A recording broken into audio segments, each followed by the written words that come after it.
This week we are representing from Plastic Surgeri unit, and time is already 8:10, so I think I'll just start.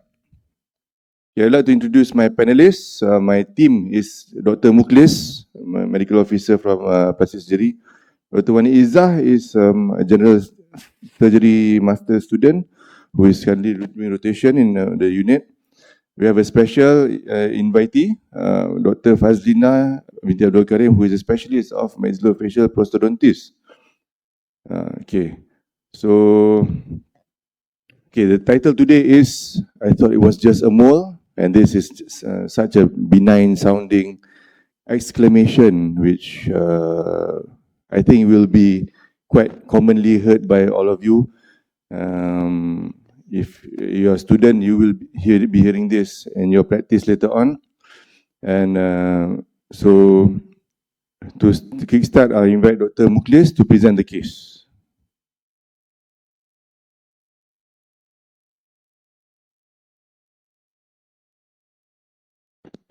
Okay, Assalamualaikum warahmatullahi wabarakatuh. My name is Dr. Mukhlis. So I'll be starting the presentation. So the first outline, we'll talk about the history and physical examination, and then problem-based approach. And then we'll talk about differential diagnosis, anatomy of the nose, risk factor of the skin cancer, clinical patho classification, and then we'll talk about treatment of the skin cancer. Okay, for this patient medical history, patient is a 90 years old Chinese lady, wheelchair bound due to OA, osteoarthritis. She also has hypertension, previously worked as a hawker, presented with a nodular variable growth over the lateral aspect of the right ala of nose since past 3 years ago, gradually increasing in size, associated with itching and bleeding upon touch. Otherwise, no difficulty in breathing, no discharge from the nose, no loss of appetite, no loss of weight, no history of trauma, no similar lesion over other body parts, no past surgical history. Okay, for the general examination, this patient is a thin-built, frail-looking lady. She is wheelchair bound, have a saggy skin, have multiple skin lesions over the face and stable vital signs. So, looking at the picture, looking at the lesion itself, she has a two adjacent lesion, which was 1.5 times 1 centimeter respectively. The lateral edge of the right ala of the nose encroaching to the nostril aperture, with intranasal involvement with a nodular ovoid with irregular borders. The surface is irregular heterogeneous with mixed nodules and ulcerated crust. The lesion itself is firm, black in color, slightly tender, occasionally bleed upon touch. So for other examination, intraoral examination are quite normal, cranial nerve normal, no palpable cervical lymph node, and other systemic review are unremarkable.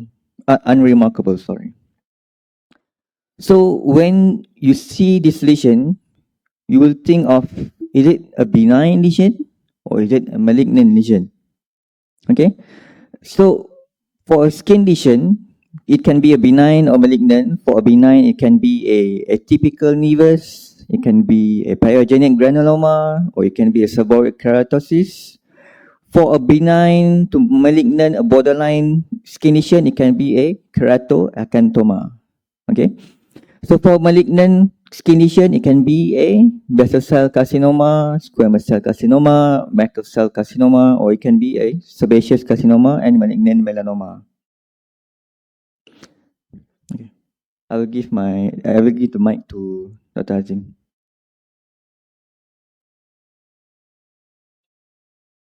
Okay, thank you, Dr. Mukhlis, for the history. Okay, so at this point, I guess everyone can see it's very short and simple, and that's usually how fast we see our patients in the clinic. It's very quite easy to arrive to a decision. So at this point, we need a tissue diagnosis. So are we going to have an incisional biopsy or an excisional biopsy? A few questions to be asking in our minds. And then looking at the lesion itself, we know that a surgical intervention will be needed. So therefore, what is the anatomy of the skin defect is going to be? And this will pertain to what is the cosmetic concern, because the nose is at the center of the face. It's going to be attracting a lot of attention. And there's going to be a functional concern because that particular area is the structure which is the external nasal valve. So for this, I will invite Dr. Izzah to talk a bit about the anatomy of the nose, the normal anatomy first.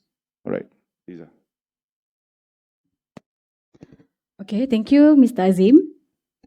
So I'd like to proceed on the anatomy of nose. First and foremost, the nose consists of external nose and nasal cavity.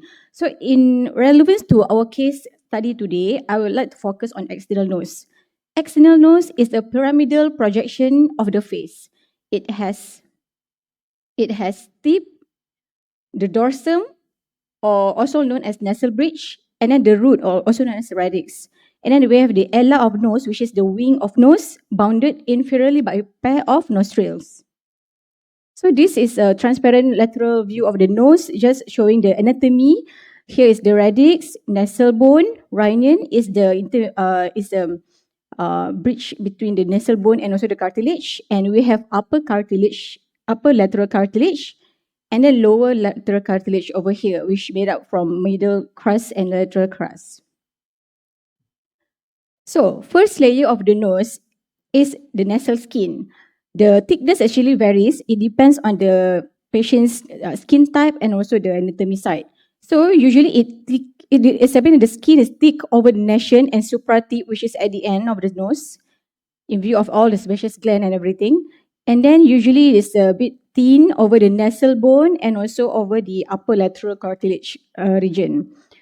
Next is the subcutaneous tissue covering, which thickens gradually downwards from the rhinion downwards. So they have 4 layers, which is the superficial panniculus, or all known as superficial fatty layer, fibromuscular layer, deep fatty layer, and also periosteum or perichondrium. So nasal musculature made up from 4 groups of muscles. Elevators, which is consists of procerus and also the levator labii superior alagnaceae. Depressor muscle, which is the ala part of the nasalis muscle, and also the depressor septi muscle.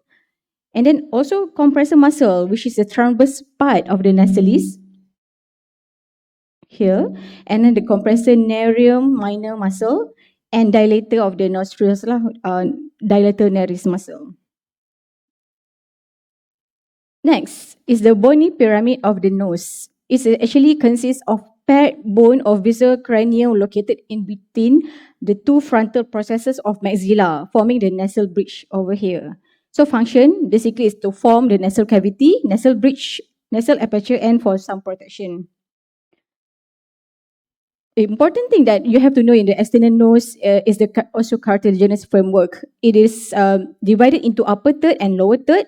Upper third is the nasal bone, the bony pyramid, and then the lower third is the cartilaginous part, which made up from upper lateral cartilage and also lower lateral cartilage. So I proceed with blood supply of the external nose. Actually, they have a lot of blood supplies, but then when you have to know, most importantly, mainly it's actually a branch of from facial artery, which further divided into angular artery and also superior labii arteries. The facial blood supply mainly come from angular artery, which runs lateral to the nose and towards to the middle acanthus of the eye. And then the superior labial artery also give rise to the columella branch and septal branch, subsequently supplies to the respective anatomy. Other than that, we have ophthalmic artery, which give rise to the dorsum nasal branch, which later anastomose with the lateral nasal branch of the angular artery. And then we have also anterior ethmoid artery, which supplies nasal dorsum via the external nasal branch, and then infraorbital artery, which actually a branch of ophthalmic artery supplies the nasal side of wall. While venous drainage is actually parallel to the artery supply, and it drains into the cavernous sinus. Next, we proceed with lymphatic drainage. So lymphatic drainage, they have 3 main lymph nodes that you have to remember, which is the submandibular, submental, and also the facial nodes. And some drainage of the external nodes, sometimes they can also drain to parotid region. So this is all the part that you have to palpate during examination. So the clinical correlation is because we can check for the spread of nodal metastatic lesion correspond to this path. And last but not least is the nerve supply. So the facial nerve, the muscle nerve innervation is mainly supplies from the facial nerve, while the skin innervation is come from supratrochlear and also infratrochlear branches of the ophthalmic nerve, which is the first branch of the trigeminal nerve. Other than that, infraorbital branch of the maxillary nerve, which is the branch of second trigeminal nerve, they supply the remaining skin of the nasal side of wall. And then third is the external nasal branch of the anterior ethmoid nerve, which exit between the nasal bone and upper lateral cartilage to supply the skin over the dorsum and also the nasal tip. So the clinical correlation you have to know about the nerve supply is because prior to procedure, we can do the nerve blocking during the surgery. Okay?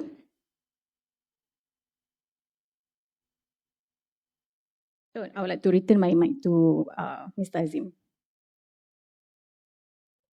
Thank you, Dr. Izzah. So you can see from Dr. Izzah's presentation, such a small area of the face, but such rich anatomy, right? And why is this of concern? Because when it comes to managing this head and neck skin lesions, especially, we need to know what we are cutting, and the skin layers, the muscle layers, the cartilaginous system, the framework, the bony framework. And knowing that is also key to understanding how we're going to reconstruct this, okay? Because eventually we want to reconstruct. So, so biopsy was done, and we found it to be a basal cell carcinoma. So it is, as the name suggests, it's malignant. But however, I will invite Dr. Mukhlis to enlighten us a bit about basal cell carcinoma. Dr. Mukhlis.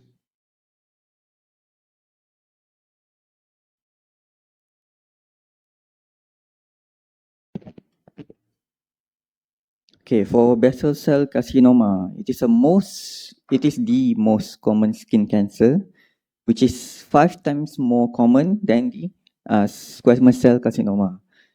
The carcinoma, the BCC, is a slow-growing, locally invasive, malignant epidermal skin tumor. Usually, the BCC emerge from the keratinocyte stem cell in the hair follicles, sebaceous gland, or interfollicular basal cells. The BCC had other names such as Mariner's disease or rodent ulcer. Okay, 85% of the occurrence is after the age of 40 years old.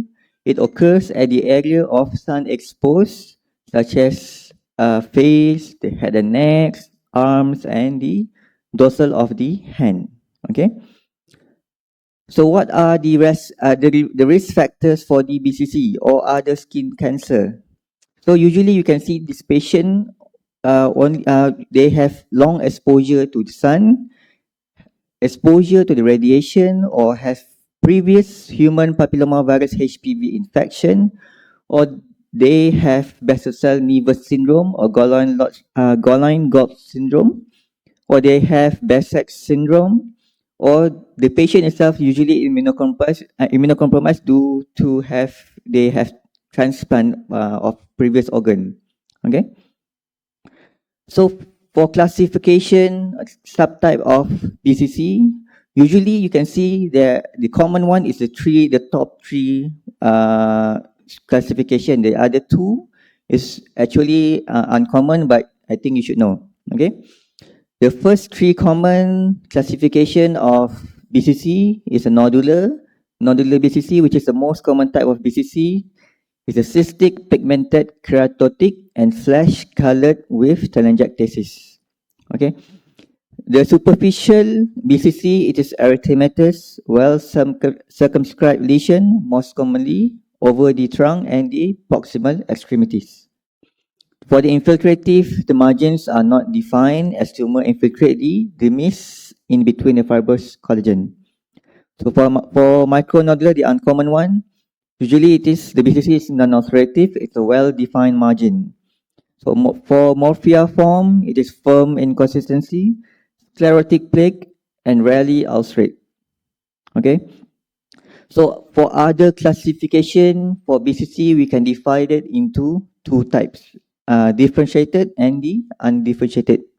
So for differentiated, usually often slightly has slight differentiation toward the hair, like a keratotic BCC or the sebaceous gland, such as BCC with sebaceous differentiation, and tubular gland, adenoid BCC, and nodular ulcerative, which is a nodular BCC. So for undifferentiated BCC, usually you can see in patient with solid BCC, which includes the superficial, sclerosing, and infiltrative. As a general, for the treatment of BCC, the gold standard for BCC is surgical excision. Okay, so BCC that less than 2 centimeter with a well-defined borders, usually you need to excise with a margin of 4 millimeters. For BCC with more than 2 centimeter in diameter with an ill-defined border, the margin you should take about 5 to 15 millimeter margin, which can give you a cure rate of 95%. Okay. Other treatment for BCC, you have curettage and cautery. Usually you choose patient with a small, well-demarcated tumors. The lesion of the wound usually heals by secondary intention. Okay. The third treatment for BCC, you have radiotherapy. It has similar cure rates as the surgical excision, but usually we choose the patient that unsuitable for surgery. Last but not least, we have the cryotherapy. Usually cryotherapy is done by the dermatologist in a clinic setting. We don't do in OT. Usually the tumor is a small and superficial tumor. Okay. All right, I pass the mic to Dr. Adzim.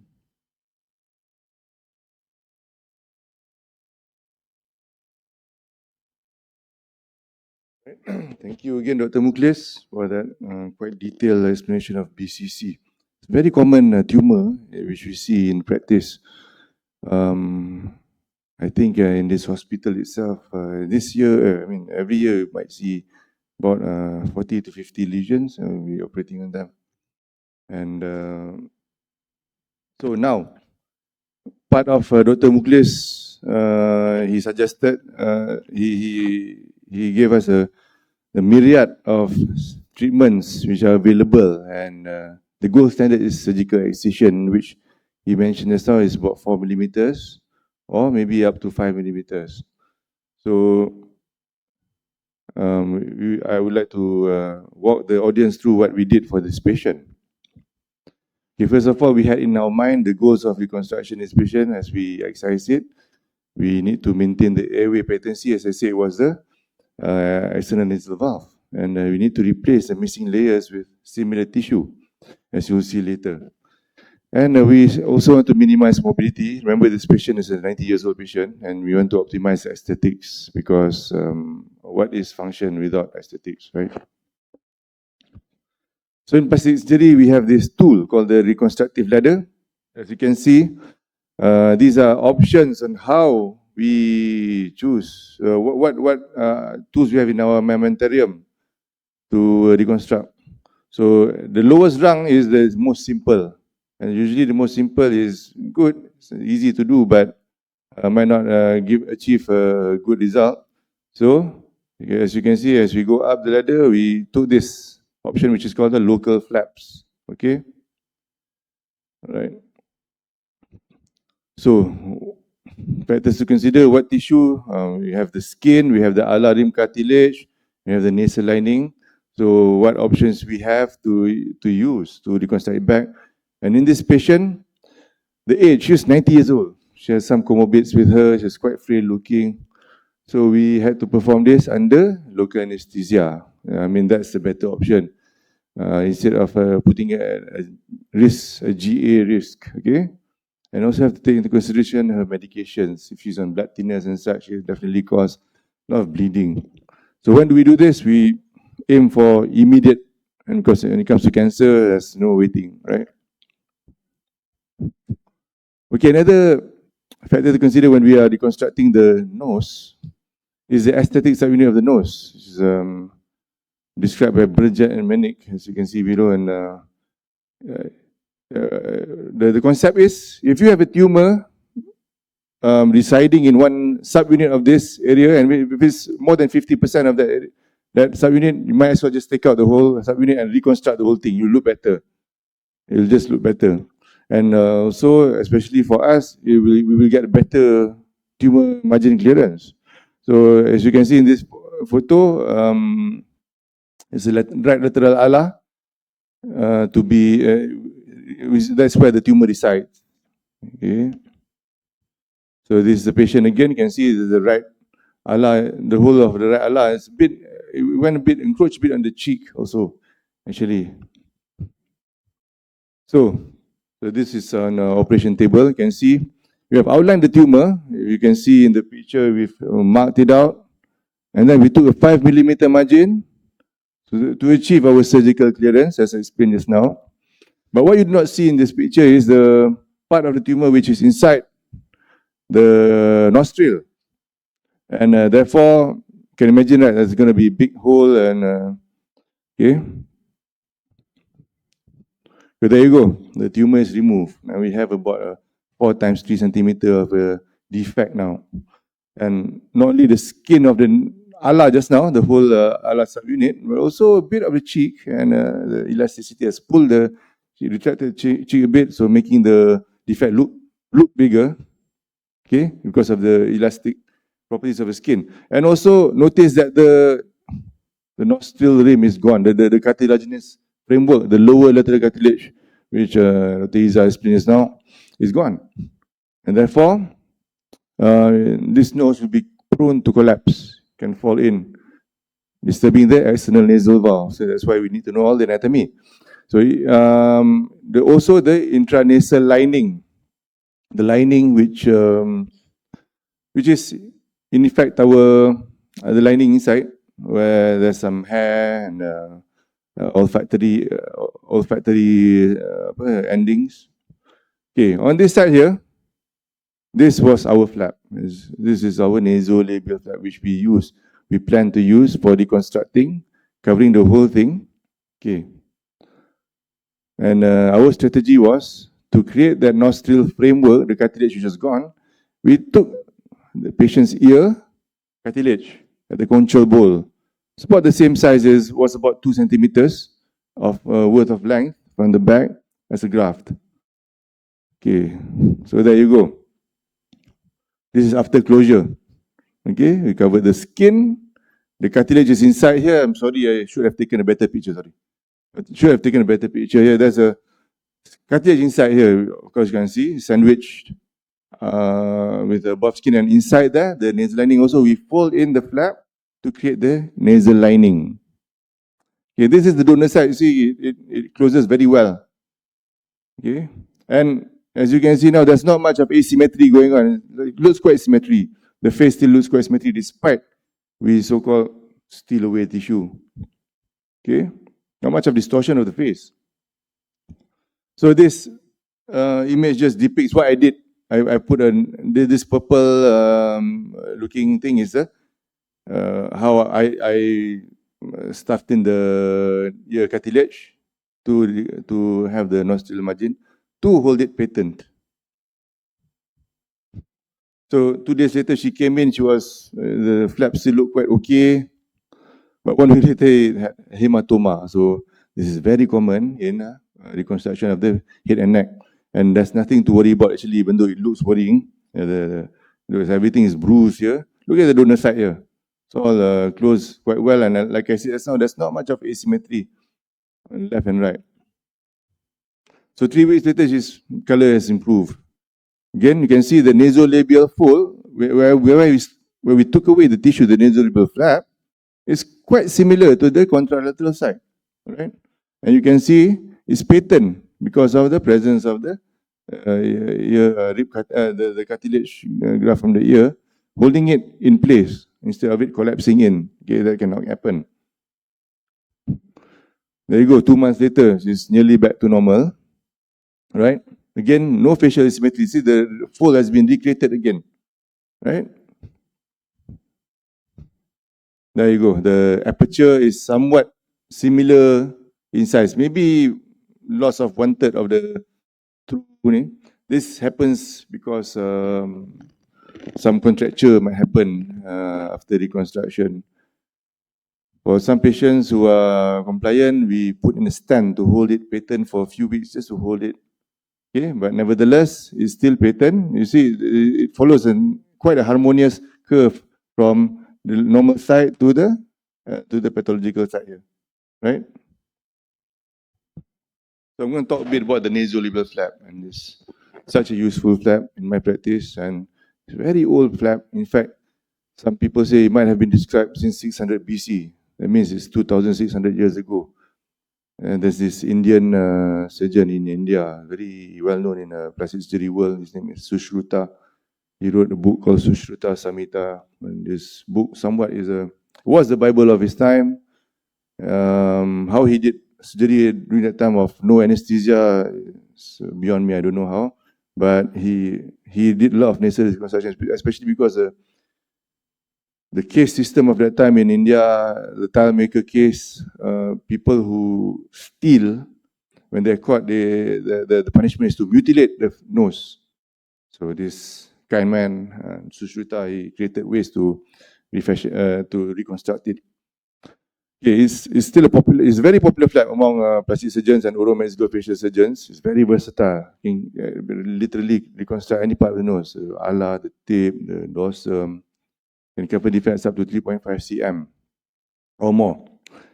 And it's based on the angular artery, as Dr. Izzah explained just now. This is the angular artery being cut here, and because it has a connection with the ophthalmic artery, which is the dorsal nasal artery, right? So it can be superiorly based. For example, in picture A, that means superior is the base, so that we can mobilize this part and bring it into wherever we want. So that's the superior base, or it can be inferiorly based. So in this picture B, this is inferior base, and this is the free end where you can mobilize it anywhere. It can be fasciocutaneous, myocutaneous, adipofascial. That means you can bring in the flap some muscle if you need to, if you need bulk. You just need fat, you can just bring the adipofascial component. And flap ratio of 1:6 has been described. What this means is, you can really have a long piece of tissue all the way down to the mandible, right? It's a very long piece to be carried out to cover many parts of the face. Okay, so it's very versatile flap, and I just want to share how I also can use it in another case. For example, this gentleman with the lesion of the upper lip, and after we remove it, how big it is. See, so the same flap, but this time inferiorly based, and see how we cover it, right? And doing this makes us able to maintain the length of the philtrum. Otherwise, if you primarily close it, imagine the lip will be elevated, right? So there you go.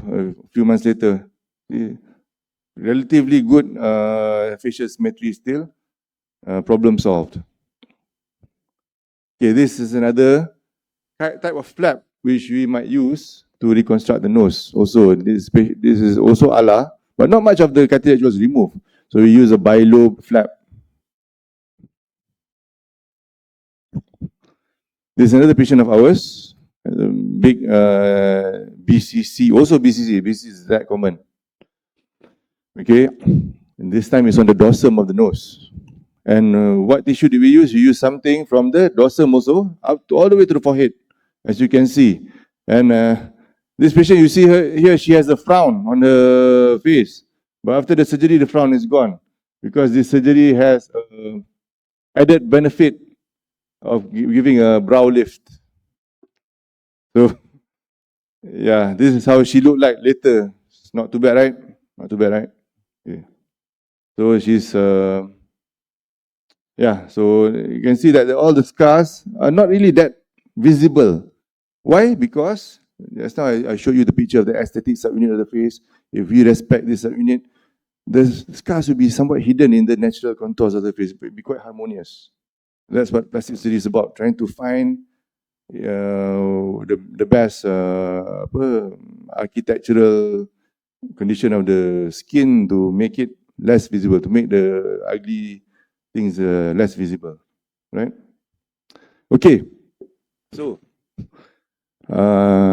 thank you for listening so far. And so far, what we've been talking about is a lesion on the nose, which is a cancer, and we had to remove a big chunk of it. We learned about the anatomy, and we learned how we reconstruct the somewhat small but somewhat complex structure. But sometimes the lesions are so big that I would need either complicated surgery or I can take the easy way out by using a prosthetic. And for that, I'll invite Dr. Fadzlina, who is our prostodontis specialist.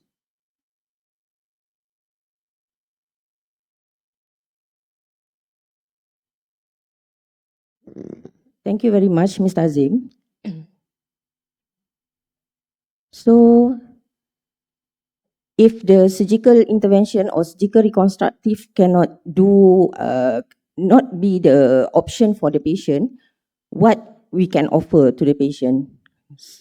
For example, this case is also a basal cell carcinoma patient. So we can offer patient to do a nasal prosthesis. What is a nasal prosthesis? It's actually maxillofacial replacement or prosthesis. We do it with elastomer silicone, and we can mimic like our own skin, and we can capture it into our own or follow the anatomy of the organ. Okay, and it's a type of extraoral prosthesis. And this nasal prosthesis fabrication procedure performed to replace nose due to the loss, maybe not because of the cancer, or maybe due to trauma such as accident, being attacked by a wild animal, or due to chemical burns.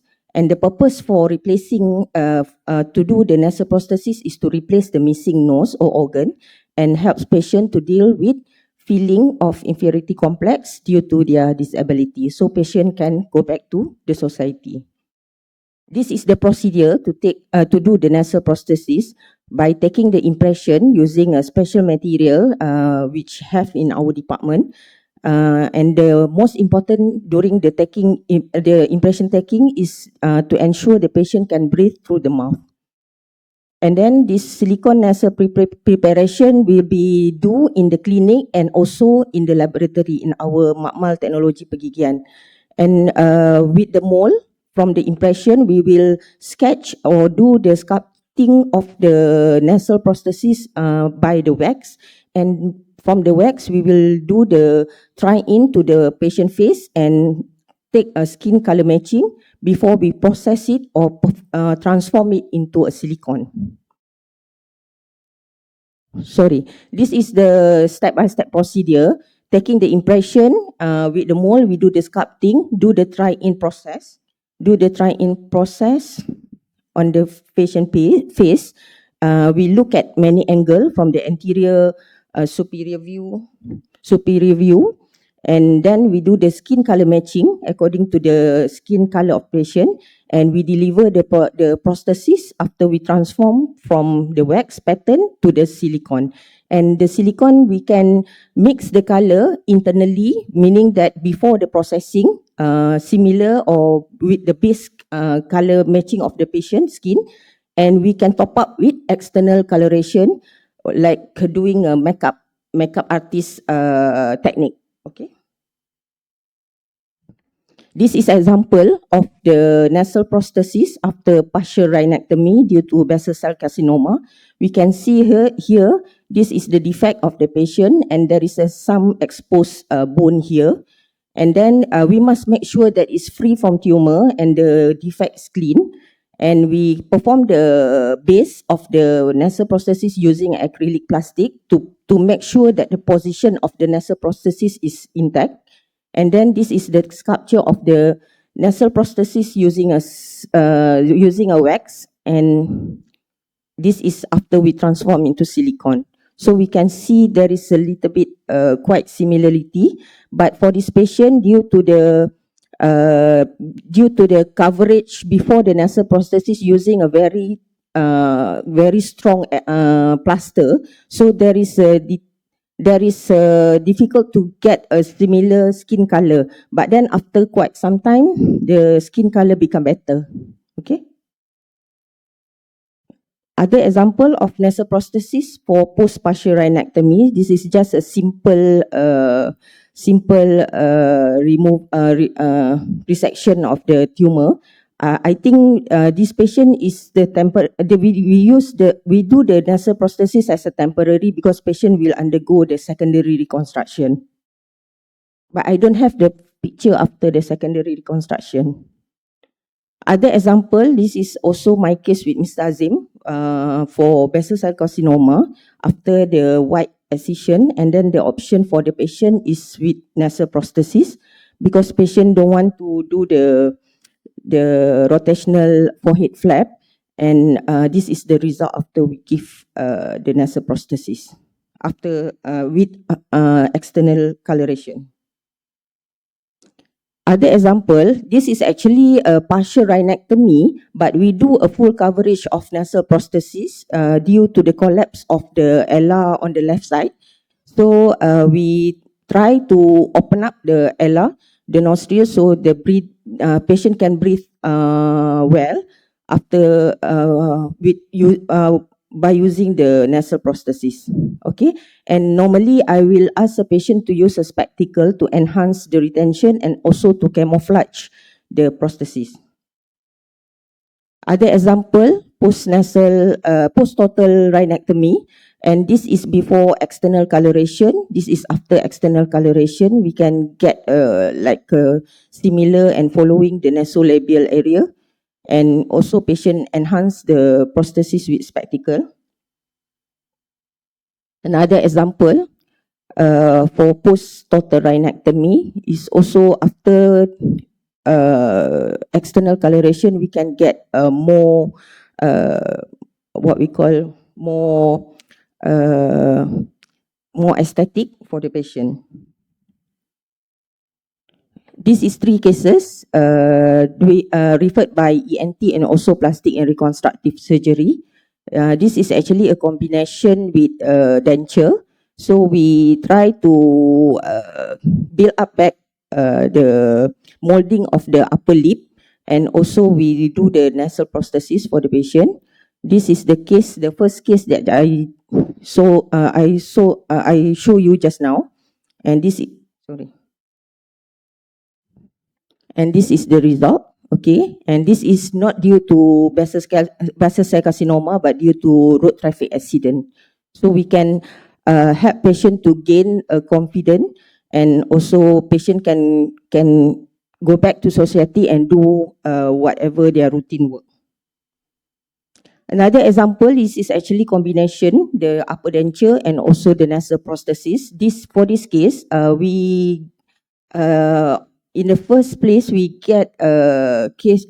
We first see this case with a very limited philtrum area. So there is a elevated of upper lip. We refer back to plastic and reconstructive surgery to help with radial forearm flap to enhance a little bit philtrum area, and this is the result after the surgery. So it's much better. This is also a combination with denture, but then the denture we attach it with an implant. There is a 4 implant on the alveolus of the patient, and the denture is attached with is supported by the implant, and the nasal prosthesis is retained with the medical grade A adhesive. So the retention method for the nasal prosthesis, we use a silicone glue or medical grade A adhesive. This is only can be buy or can have in my department, or otherwise we need to order it from USA. And we also ask a patient to wear spectacle or glasses, and also we can use extraoral implant or osteointegrated implant, either to use alloy bar or magnetic handles.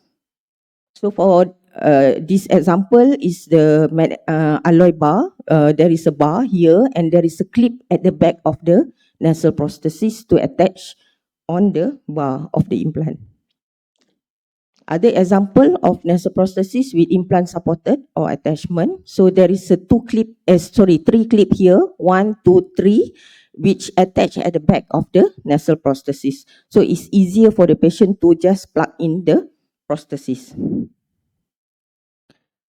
This is more advanced cases, which is they remove the nose and also the part of maxilla. So we do the obturator, we do the special denture for the patient with a magnet at the top of the obturator, and there is a opposite magnet at the back of the nasal or mid-facial prosthesis. So at the back of this mid-facial prosthesis, there's another magnet to attach with the obturator. So there is two function for this case, the aesthetic for the extraoral, the nasal prosthesis, and also for the chewing and intraoral function, I mean.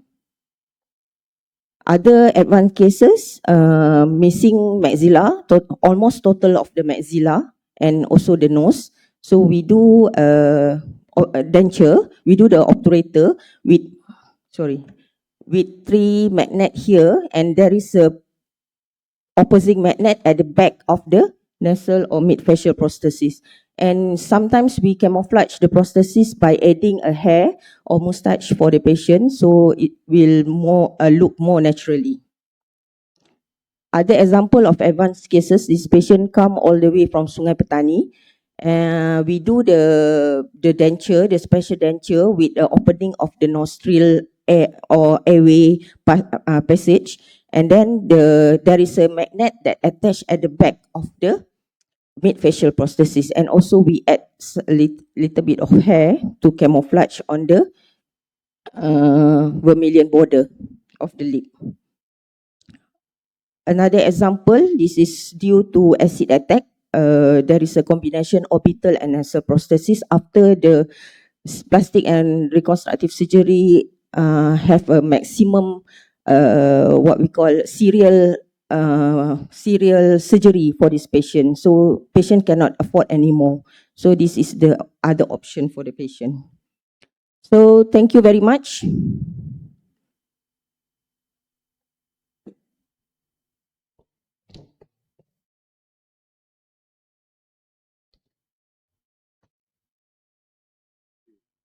Thank you very much, Dr. Fadzlina.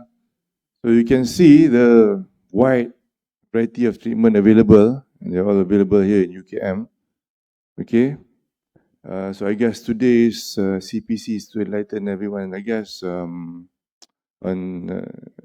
aspects of surgery which maybe not so you're not so exposed to, and maybe we did not publicize enough. We'll have a lot of reconstruction work done in this hospital, and the prostodontic work here is excellent. Actually, Dr. Fadzlina is very well sought after in other universities, and I know when I was a medical officer in HKL, they used to call her also. So, and we have about, 7 minutes. Is there any questions from the floor?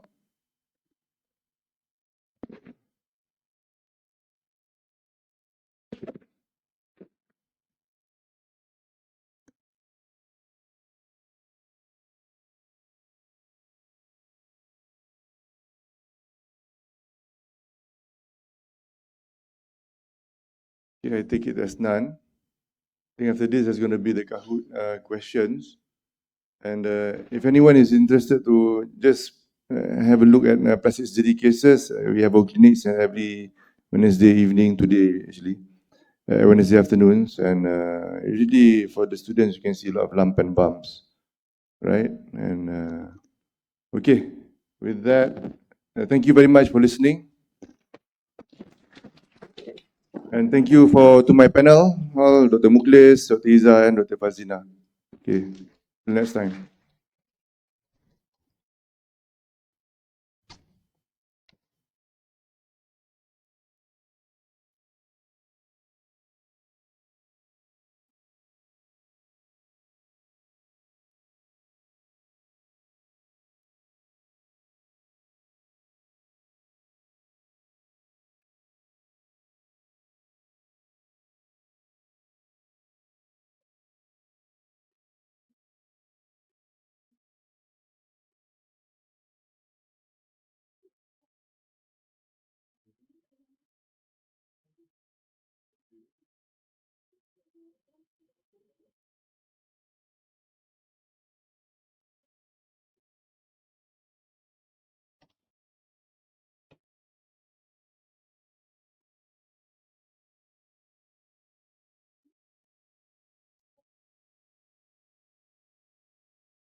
Okay.